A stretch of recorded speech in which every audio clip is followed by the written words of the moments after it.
When The Rock executed the rock bottom, Rikishi decided to sell the move by jumping up and landing on his knees. Rikishi, what are you doing, bro? That was horrible how he sold that. Got all the vibes. Yeah, I got all the vibes. I can't let you run. A nigga can't let you run. This rock star life got me on another high. It's fucking with my mind. All these drugs on my mind. I got all the vibes. Yeah, I got all the vibes. I can't let you run. A nigga can't let you run. This rock star life got me on another high. It's fucking with my mind. All these drugs on my mind. Getting to the back. Good. Dark Knight gang in this thing. Gang, motherfucking gang. Today I'm about to do a video from WrestleLamia. This one is titled 10 Catastrophically Bad WWE Finisher Sales. Yeah, man. This is the last video I'm dropping today. I'll be back tomorrow with 4 reactions. I did 3 videos today. They're all fire. Trust me, bro. You should check them out. I'm ready to hop into this video. We're going to see these horrible finisher sales. I'm ready to hop into this video. I hope you had a great day today, bro. I did. I hope you did too. You already know where I'm at. I'm not on planet Earth. I am on Mars right now in a whole nother planet. I feel great. But yeah, bro, let's hop into this video.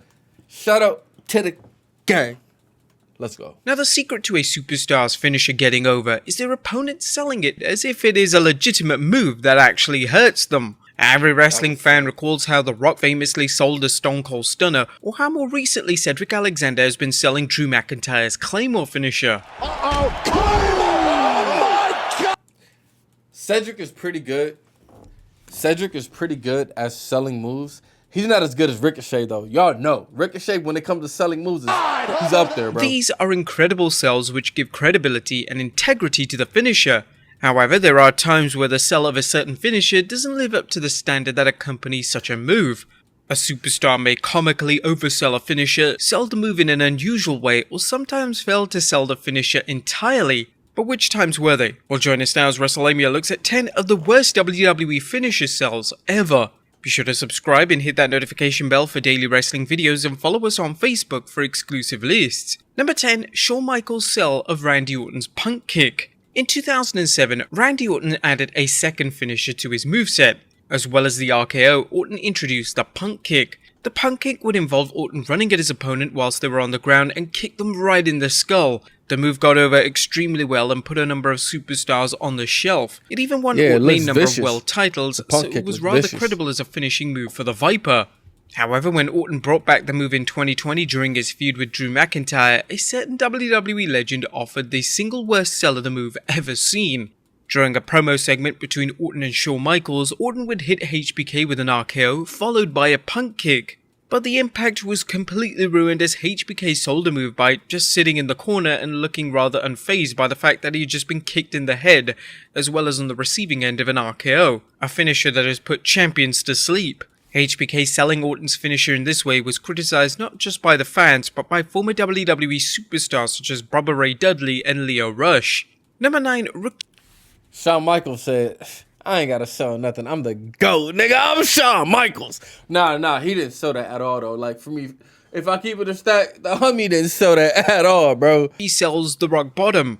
The Rock and Rikishi had a number of matches against each other in the year 2000, and whilst they were of decent quality, there was one particular match where they had on SmackDown which featured an infamous sell of The Rock's finishing move. When The Rock executed the rock bottom, Rikishi decided to sell the move by jumping up and landing on his knees. The move had never been done, which featured an ad got in the way. All right, hold on. Sell of The Rock's finishing move. When The Rock executed the rock bottom, Rikishi decided to sell the move by jumping up and landing on his knees. Rikishi, what are you doing, bro? That was horrible how he sold that. Hey, this dude got cakes. When The Rock executed the rock bottom, Rikishi decided to sell the move by jumping up and landing on his knees. The move had never been sold in this manner before, and everyone was extremely confused as to why he sold the move in this way. Thanks to the way Rikishi sold the move, Rikishi actually fell on The Rock, which was obviously not supposed to happen. The rock bottom is one of the most simple moves to sell, and as it's a basic flat back bump, so it's unclear why Rikishi sold this way. Number 8, Shawn Stasek. Looking like he was about to pop his knees out. He too big to be doing that. Is one of the most simple moves to sell, as it's a basic flat back bump, so it's unclear why Rikishi sold this way. Number 8, Shawn Stasek sells the Angle Slam. A number of WWE legends have made their debuts at the Survivor Series pay-per-view. These include the likes of The Undertaker, The Rock, and Kurt Angle. For Angle's pay-per-view debut, he would go one-on-one with Shawn Stasek, and the match was designed to show fans what Angle was capable of.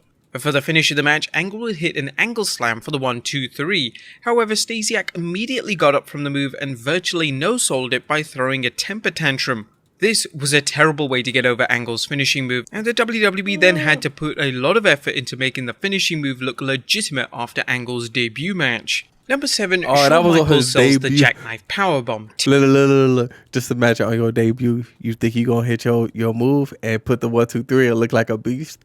You hit your move and homie get up like it's nothing. You like Terribly. When Shawn Michaels won the 1995 Royal Rumble match, it was expected that he would main event WrestleMania to take on Diesel for the WWE title. However, this wasn't the case, as the WWE title match between the two legends would take place in the semi-main event, as they opted to place Bam Bam Bigelow vs Lawrence Taylor in the main event slot. The match between HBK and Diesel is considered to be underrated by many fans. However, criticism is always drawn to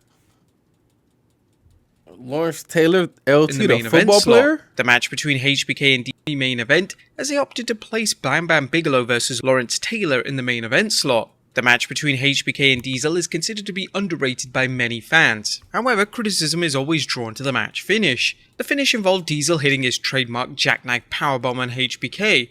Now on paper, this match finish sounds fine, but for some reason HBK decided to sell the move by almost landing on his feet before awkwardly landing on his back. It was one of the worst sells of the powerbomb ever seen, and it took place at WrestleMania of all places. Shawn Michaels. According to Nash, he believed that HBK did this on purpose, as HBK wanted Nash's top spot in the company, and selling the powerbomb in this manner would have made Nash look foolish. Good old HBK, right? Number 6. Yeah, that's my boy. Shawn Michaels be doing everybody dirty. Hawk no-sell. He said, nah, nigga, I'm coming for your spot. I'll make you look trash. 5-star frog splash. That's hilarious. In 2003, This is a good WWE video. were considering rehiring the Legion of Doom. LOD were one of the most popular tag teams of all time, and WWE believed that they would be a great addition to the tag division. WWE would book LOD to face the duo of Kane and RVD on an episode of Raw, but sadly the match didn't go down too well with WWE management, and LOD weren't offered new contracts to return to the company. Now, the main issue with the match was the lack of selling from Hawk and Animal, in particular when it came to Hawk selling RVD's 5-star frog splash. Now, it's worth noting that during this time, RVD's finisher was one of the most protected finishing moves in the company. Everyone sold it extremely well, and it was rarely kicked out of. But once RVD secured the victory on Hawk following the 5-star, Hawk decided to sell the move by getting up immediately and just exiting the ring. It was really unprofessional for Hawk to do this, and you could actually see RVD and Kane look visibly confused in the ring following the match finish. In all fairness, RVD even sold it more than Hawk. Number 5, Meatloaf sells the RKO. So why did he walk out and leave? Oh, a Meatloaf appearing on Raw in 2010 That's a fade, was one of the most random celebrity appearances in the show's established history. Meatloaf would have a segment with Randy Orton, and the reason for his appearance was that he was promoting his brand new album and he tried to get Orton to use one of his new tracks for Orton's theme song. But this resulted in Meatloaf receiving a devastating RKO for his troubles. Meatloaf offered one of the worst sells of a move ever seen, as he sold a move as if it was a Stone Cold Stunner and awkwardly stumbled on his knees. Number 4, Hulk Hogan sells the Tombstone. A Survivor Series 1991 was supposed to be the biggest night of The Undertaker's career. He was booked to win the WWF title from Hulk Hogan in what would be a shocking moment that fans would never forget. The victory for The Undertaker was indeed the talking point of the match, but this didn't stop attention being drawn to the horrendous sell job that Hogan performed on the Tombstone attempt from The Undertaker. Taker would hit the Tombstone and Hogan would immediately pop up and Hulk up. A number of fans believed that this hurt the credibility of the Tombstone, as WWE had spent the past year building up the move to be devastating.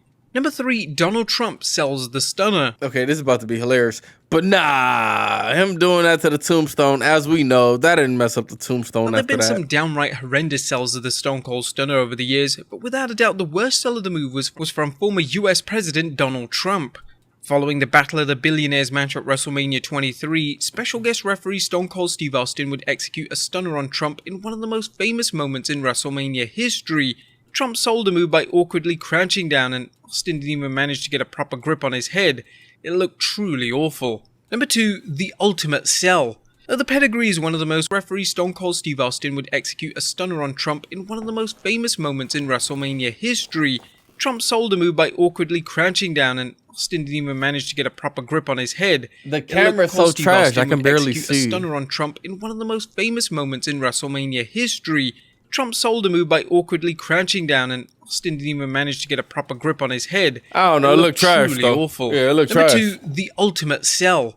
The pedigree is one of the most well-known finishing moves in WWE. Belonging to Triple H, it has been involved in some of the most iconic matches and moments of all time. The finisher has also been protected throughout the years, meaning that it's very rare for a superstar to kick out of the move.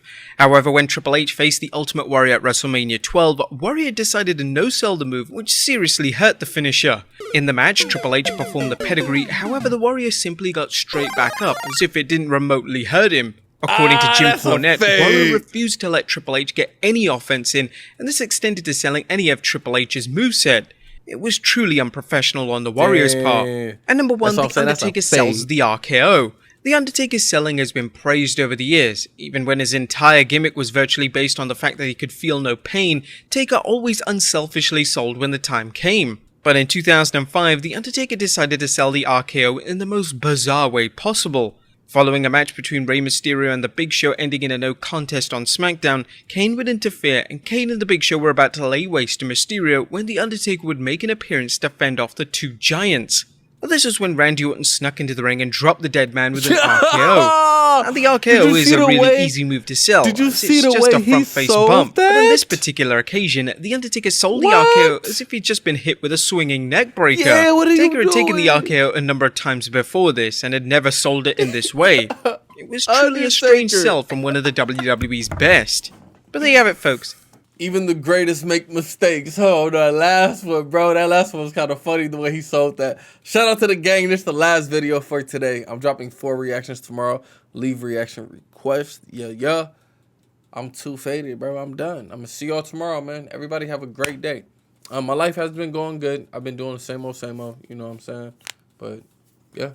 See y'all next time.